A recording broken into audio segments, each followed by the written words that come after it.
नमस्कार, मैं हूं आपके साथ सोनिया चौहान। अपना उत्तर प्रदेश में आप सभी का स्वागत है। बुलेटिन का आगाज करते हैं उत्तर प्रदेश की खबरों के साथ। उत्तर प्रदेश में विधानसभा मानसून सत्र शुरू हो चुका है, जिसमें उत्तर प्रदेश के मुख्यमंत्री योगी आदित्यनाथ ने विरोधियों पर निशाना साधते हुए कहा कि गोरखपुर और प्रदेश के व्यापारियों में आपके प्रति आक्रोश है। व्यापारी इसी बात को लेकर आशंकित थे और उनके विकास के लिए कोई काम नहीं हुआ। व्यापारियों ने आपका सम्मान भी किया था, लेकिन यदि कोई और होता तो कोई बहुत कायदे से आपको जवाब देता। और साथ ही सपा से ये उम्मीद नहीं की जा सकती कि वे सुरक्षा की बात करेगी और विकास का काम करेगी।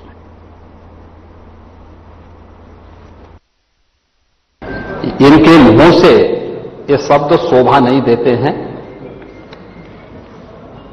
स्वाभाविक रूप से संभल में जो नंग तांडव इन्होंने समाजवादी पार्टी सरकार के समय किया था, आज जब वहां पर उसका शुद्धिकरण का अभियान चल रहा है, तो अगर आपको हवन डालना है तब तो ठीक बात है, लेकिन अनावश्यक रूप से हर एक जगह न्यूसेंस क्रिएट करना, अपनी नकारात्मकता से उस क्षेत्र के विकास को अवरुद्ध करना, संभल हो, बहराइच हो या गोरखपुर, ये समाजवादी पार्टी हर जगह यही करती है।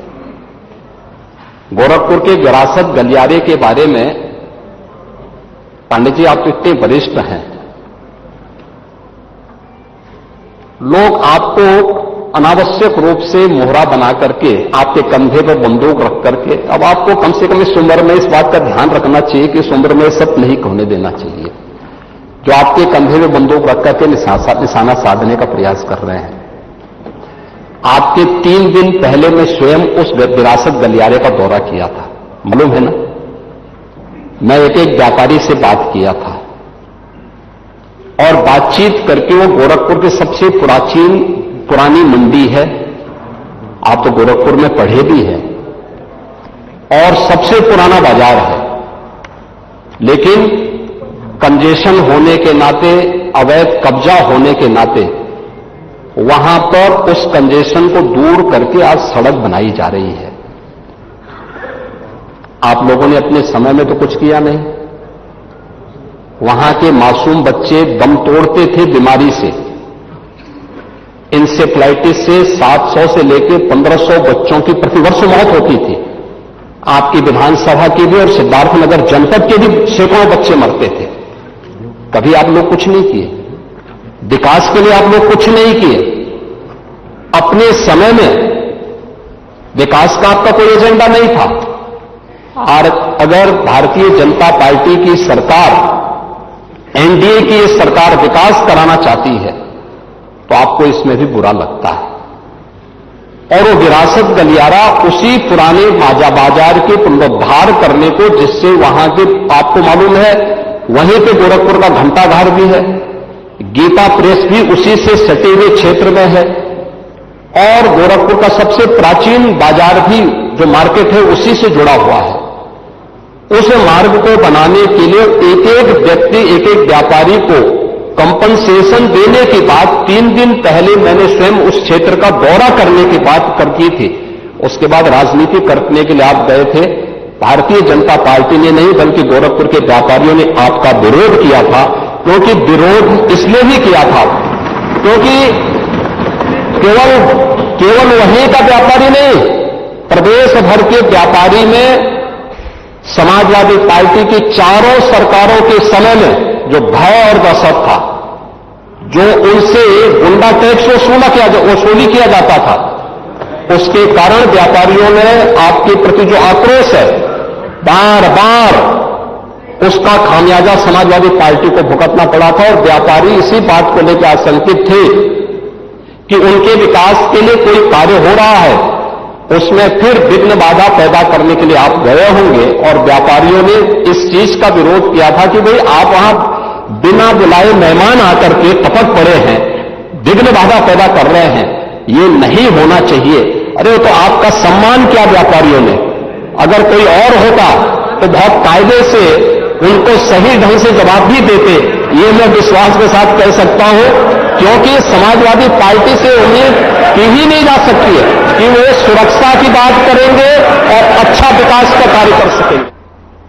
तो आप सीएम योगी आदित्यनाथ को सुन रहे थे और इसी पर ज्यादा जानकारी साझा करने के लिए हमारे साथ चैनल हेड बृजमोहन सिंह रघुवंशी जी जुड़ चुके हैं। सर, सबसे पहले तो आपका स्वागत है।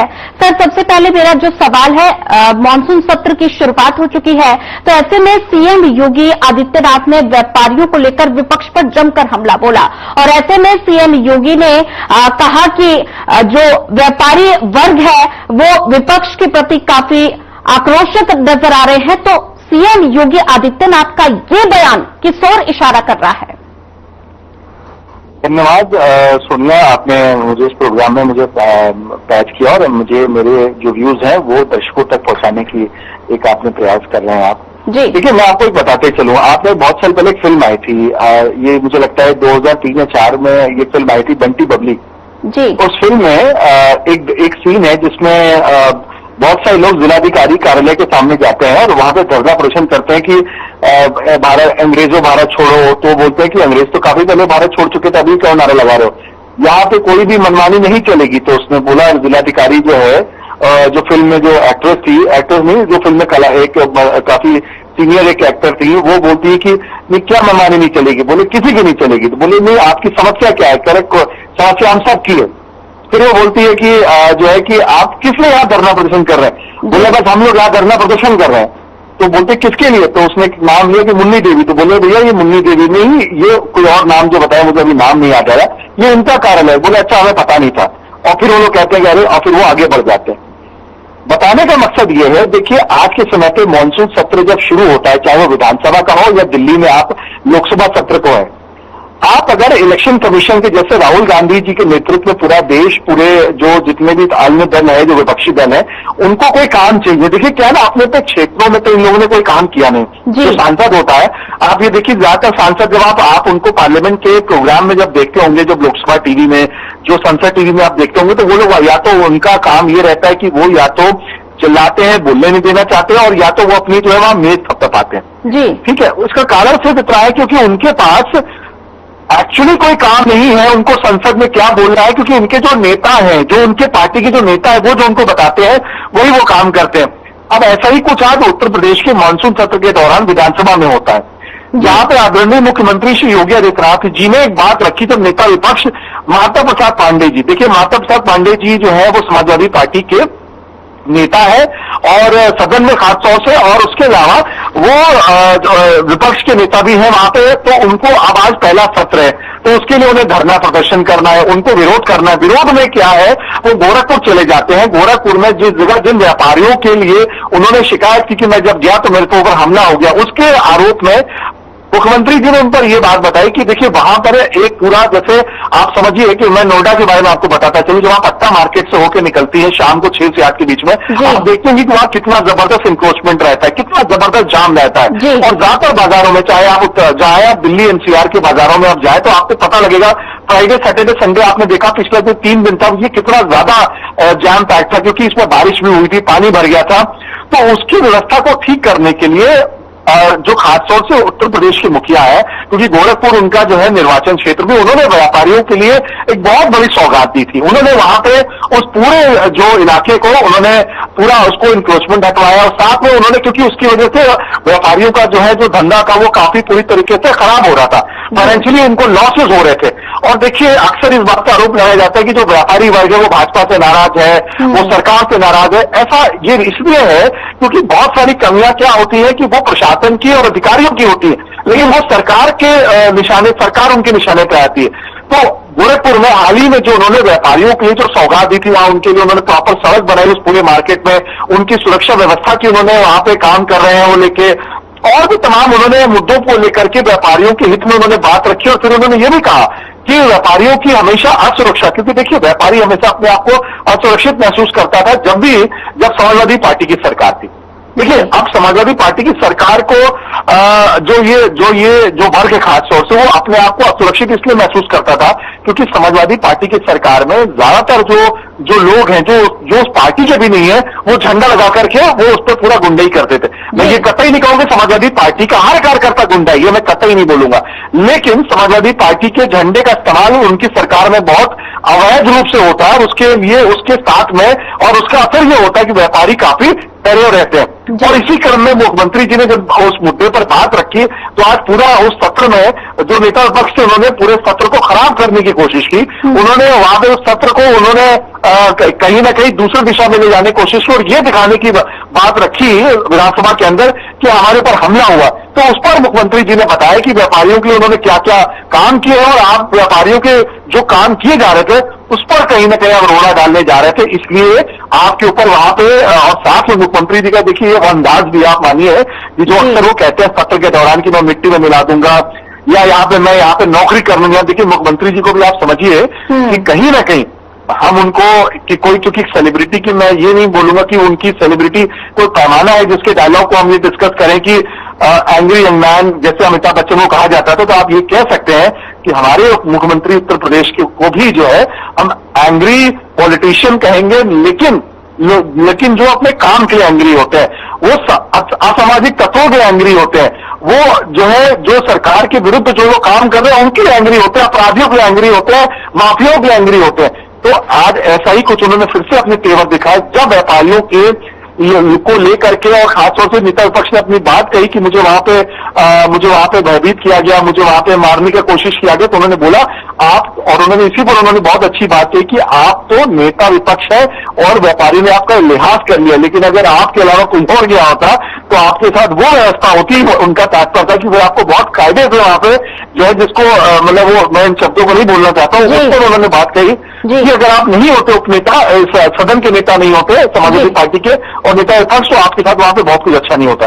तो कहने का मतलब यह है कि विपक्ष के पास बिना किसी मुद्दे को लेकर के वो पूरे प्रदेश भर में प्रदर्शन करने की कोशिश करते हैं और जब उन प्रदर्शनों के उपरांत उनके ऊपर कोई कार्रवाई होती है या उनके साथ कुछ अभद्रता होती है सरकार और प्रशासन के द्वारा नहीं, आम जनता के द्वारा, तो उसको वो मानसून सत्र में मुख्यमंत्री के समक्ष रखते हैं और उनको दिखाने की कोशिश करते हैं कि व्यापारियों के साथ अन्याय हो रहा है, जबकि व्यापारियों के साथ न्याय की बात वहां पर मुख्यमंत्री ने की होती है। तो आज ऐसा ही कुछ विधानसभा सत्र में हुआ जिस पर आपने अभी हमारा ये जो खास जो कार्यक्रम था और आपने जो सुना मुख्यमंत्री जी ने क्या कहा कि व्यापारियों के हित में सरकार कितनी तत्परता से काम कर रही है। जी बिल्कुल। बृजमोहन जी, ज्यादा जानकारी साझा करने के लिए आपका धन्यवाद। और वहीं आपको बता दें कि विधानसभा के मानसून सत्र की शुरुआत हो चुकी है और साथ ही सीएम योगी आदित्यनाथ ने सदन में व्यापारियों के मुद्दे पर बातचीत की और ऐसे में सीएम योगी आदित्यनाथ ने विपक्ष पर निशाना साधा और साथ ही कहा कि व्यापारी वर्ग जो है वो विपक्ष के प्रति आक्रोश है।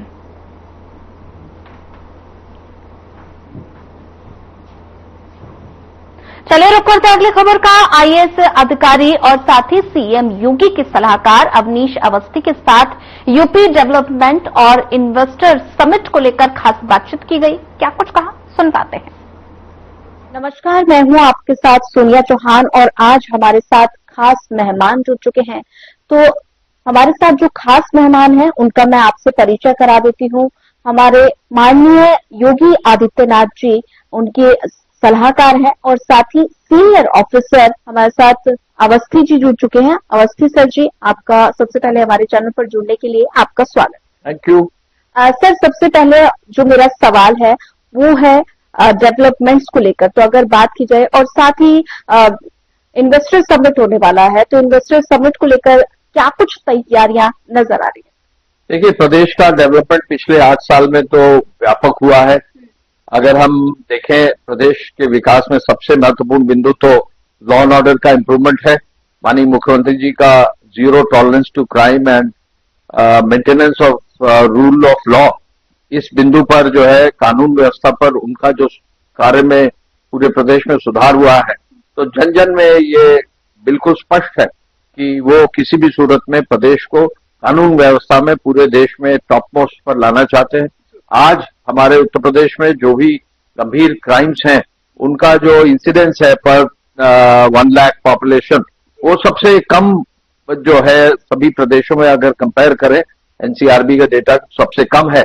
तो सर्वप्रथम तो यही बिंदु उभर कर आता है कि प्रदेश की कानून व्यवस्था में सुधार हुआ है, चाहे महिलाएं हो, लड़कियां हो, स्कूल स्टूडेंट्स हो, चाहे वो व्यापारी हो, चाहे वो गांव के लोग हो, चाहे अर्बन एरियाज में लोग निवास कर रहे हो, कहीं भी आप देखेंगे तो कहीं ना कहीं जो लॉ एंड ऑर्डर है उसमें बहुत सुधार है।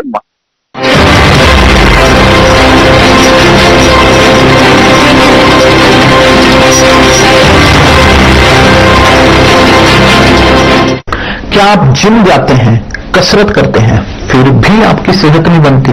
काजू बादाम किशमिश मेवे प्रोटीन के डिब्बे खाते हैं फिर भी कुछ असर नहीं होता, तो इसका मतलब है आपका पाचन तंत्र खराब है। और जब तक के पाचन तंत्र दुरुस्त नहीं होगा, आप जितना मर्जी अच्छे से अच्छा खा लो, आपकी सेहत नहीं बन सकती। इसलिए हमारी संस्था सन्यासी आयुर्वेदा ने एक ऐसी दवा का निर्माण किया है जो कि आपके लिवर, आपके पाचन तंत्र को दुरुस्त करने का काम करती है, ताकि आप जो भी खाएं उसका पूरे का पूरा निचोड़ आपके शरीर को लगे, आपकी भूख बढ़े, खाया पिया सही से लगे, नया खून बने, हड्डियों में जान आए, वजन बढ़े और आप मोटे तगड़े खूबसूरत पर्सनैलिटी का मालिक बन जाए। सिर्फ 699 रुपए की पूरे 1 महीने की दवा होती है और आप इसे घर बैठे 01145454545 पर फोन करके दवा मंगवा सकते हैं।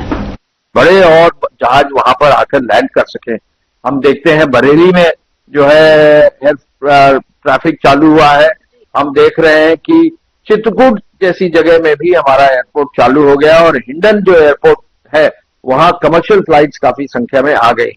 तो एयर कनेक्टिविटी में उत्तर प्रदेश में काफी सुधार हुआ है। यूपी के सबसे ज्यादा जो है ट्रैवलर्स भी बाय एयर ट्रैवलर्स यूपी के हो रहे हैं। इसके साथ साथ अगर हम देखें तो जो इंफ्रास्ट्रक्चर में अर्बन डेवलपमेंट है उस क्षेत्र में भी विशेष काम हुआ है। अभी आप देख रहे होंगे कि माननीय मुख्यमंत्री जी जगह जगह जाकर नई जो टाउनशिप स्कीम्स, नए जो आबादी के लिए नए जो प्रोजेक्ट्स हैं वो सब मंजूर कर रहे हैं। और मेट्रो भी हमारे प्रदेश में सबसे ज्यादा शहरों में मेट्रो हमारे ही प्रदेश में है। इसमें इंफ्रास्ट्रक्चर में मैं ये भी कह सकता हूं कि जो डिस्ट्रिक्ट टू डिस्ट्रिक्ट रोड्स हैं उसमें काफी सुधार हुआ है। ग्रामीण क्षेत्रों की सड़कों में बहुत अधिक सुधार हुआ है।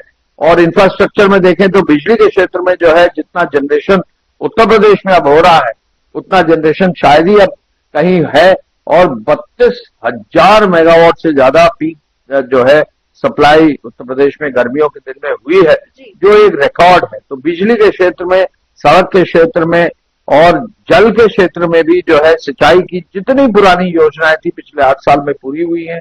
अब केन बेतवा लिंक का भी जो सालों से लंबित एक योजना थी उसका भी काम शुरू हुआ है। और साथ ही साथ हर घर नल से जगह जगह गांव गांव तक लोग जो है घर तक पानी पहुंचाने की व्यवस्था हो रही है। मैं एक अनुमान लगा रहे कि Uttar Pradesh food gain production में सबसे ऊंचे स्थान पर फर्स्ट है, मिल्क प्रोडक्शन में फर्स्ट है। अगर हम वेजिटेबल्स और फ्रूट्स देखें तो इसमें भी पहले दूसरे स्थान पर आ रहा है। अगर हम केंद्र की जितनी भी योजनाएं हैं, चाहे वो प्रधानमंत्री आवास हो, चाहे वो शौचालय की स्कीम हो, चाहे वो फ्री खाद्यान्न योजना की स्कीम हो, सभी में जो है उत्तर प्रदेश सबसे अग्रणी है। शुगर केन में, शुगर प्रोडक्शन में, इथेनॉल प्रोडक्शन में, इन सब क्षेत्रों में जो है उत्तर प्रदेश आगे बढ़ रहा है। तो फूड प्रोसेसिंग के क्षेत्र में भी काफी सुधार हुआ है। हमारे प्रदेश में एमएसएमई में काफी सुधार है। हमारे क्षेत्र में, हमारे प्रदेश में इंडस्ट्री में काफी ग्रोथ आई है और हम नेशनल ग्रोथ से कम 2 या 3% अधिक ग्रोथ दिखा रहे हैं। हमारी जो $1 ट्रिलियन इकोनॉमी का लक्ष्य माननीय मुख्यमंत्री जी ने रखा है, आदरणीय प्रधानमंत्री जी ने भारत का लक्ष्य 5 ट्रिलियन का रखा है, हम लगभग 4 ट्रिलियन तक पहुंच गए। उसमें योगदान जो है उत्तर प्रदेश का भी हो और मजबूती से हो, इसके लिए 1 ट्रिलियन का जो लक्ष्य रखा गया है उसके प्रति भी माननीय मुख्यमंत्री जी सजग हैं। हाल ही में जो है बहुत जल्दी इन सब चीजों पर विशेष सत्र भी बुलाया जा रहा है, बहुत सारा उस पर काम भी चल रहा है। और विकसित उत्तर प्रदेश कैसा हो, विकसित भारत 2047 में विकसित उत्तर प्रदेश कैसा हो, इसकी भी रूपरेखा लगभग फाइनल की जा रही है। मैं केवल इतना कहना चाहूंगा, कोई क्षेत्र ऐसा नहीं है, चाहे वो दिव्यांगों का विकास हो, चाहे वो गरीब किसानों का विकास हो, चाहे वो सोलर एनर्जी में विकास हो, चाहे वो किसी भी हाई टेक्नोलॉजी के एरिया में विकास हो, सभी तरफ विकास हुआ है। हमारी जो अर्बन डेवलपमेंट में नई जो पॉलिसीज आई हैं फॉर बिल्डिंग बायलॉज, उससे एक नया फिलिप हमारे प्रदेश में होगा, जिससे और अधिक विकास हमारा संभव होगा। आपने अभी इन्वेस्टर समिट की बात की, तो इन्वेस्टर समिट से पहले ग्राउंड ब्रेकिंग सेरेमनी होगी, जिसमें व्यापक रूप से जो प्रोजेक्ट्स अब जमीन पर उतर गए उनका जो है एक तरह से शिलान्यास होगा, और जो यूनिट्स कंप्लीट हो गए हैं उनका जो एक तरह से शुभारंभ होगा, और फिर संभवतः अगले साल में जो है पहले दूसरे महीने में नया फिर इन्वेस्टर समिट होगा। पिछली बार की इन्वेस्टर समिट में 40 लाख करोड़ से ज्यादा इन्वेस्टमेंट आया था। ग्राउंड ब्रेकिंग में पिछली बार 10 लाख से ज्यादा ग्राउंड ब्रेकिंग का प्रोजेक्ट्स आए थे। तो इस और 34 से अधिक जो पॉलिसीज हमारे प्रदेश की हैं उनसे लाभ विशेष मिल रहा है। हमारा जो है लक्ष्य ये है कि हम अपने प्रदेश को जरूर देश में अग्रणी स्थान पर ले जाए। माननीय मुख्यमंत्री जी चाहते हैं कि technology, ease of doing business, AI का उपयोग, यूनिवर्सिटीज में अच्छी पढ़ाई, हमारे बेसिक और प्राइमरी स्कूलों में अच्छी पढ़ाई, सब तरफ क्वालिटी एजुकेशन देकर हम अपने प्रदेश को आगे बढ़ाएं। जी सर, एक और सवाल मैं आपसे पूछना चाहूंगी। आपने पिछले इन्वेस्टर समिट का जैसे कि जिक्र किया, तो अगर अब बात की जाए ये जो आने वाला इन्वेस्टर समिट है, तो इसमें यूपी में जो निवेश होने वाला है वो कितनी उम्मीद नजर आ रही है कि कितना निवेश यूपी में हो सकता है? देखिए, निवेश का तो मैं कोई अंदाजा अभी देना उचित नहीं होगा, लेकिन मैं कह सकता हूं कि यूपी जो भी करेगा वो पूरे देश में अग्रणी रहेगा। पिछली बार जो भी इन्वेस्टर समिट हुआ, पिछली बार जो ग्राउंड ब्रेकिंग हुई, पूरे देश का सबसे बड़ा इन्वेस्टर समिट और सबसे बड़ा ग्राउंड ब्रेकिंग हुआ है। तो हमारा प्रदेश आगे ही रहेगा, और देश जो है, देश में उत्तर प्रदेश अब हर तरफ जाना जा रहा है, विकसित प्रदेश की ओर बढ़ रहा है। देश हमारा विकसित राष्ट्र की ओर बढ़ रहा है। हमारा प्रदेश 25 करोड़ से ज्यादा आबादी का है, सबसे ज्यादा यूथ हमारे यहाँ है, सबसे ज्यादा जो है खेती की जमीन हमारे यहाँ है, सबसे ज्यादा इरिगेशन पानी हमारे पास है, और सबसे ज्यादा जो है स्किल हमारे पास है। ओडीओपी की जो है स्किल्स हमारे पास है। महिलाएं भी संख्या में हमारे यहाँ काफी अधिक ट्रेन हो रही हैं। तो हम जरूर आगे रहेंगे। देखिए उसमें अब कितना जो है अचीवमेंट होता है। जी, तो ये थे हमारे साथ खास मेहमान अवनीश अवस्थी जी। सर, हमारे साथ जुड़ने के लिए आपका धन्यवाद sir. Thank you. Thank you sir. इस बुलेटिन में इतना ही, लेकिन अब वक्त चला है डॉक्टर राकेश गुप्ता के साथ हमारे खास कार्यक्रम प्लस माइनस। नमस्कार दोस्तों, आज बात करेंगे उस मुद्दे की जो आए दिन किसी न किसी की जान ले रहा है। बात करते हैं कुत्तों के बढ़ते आतंक की।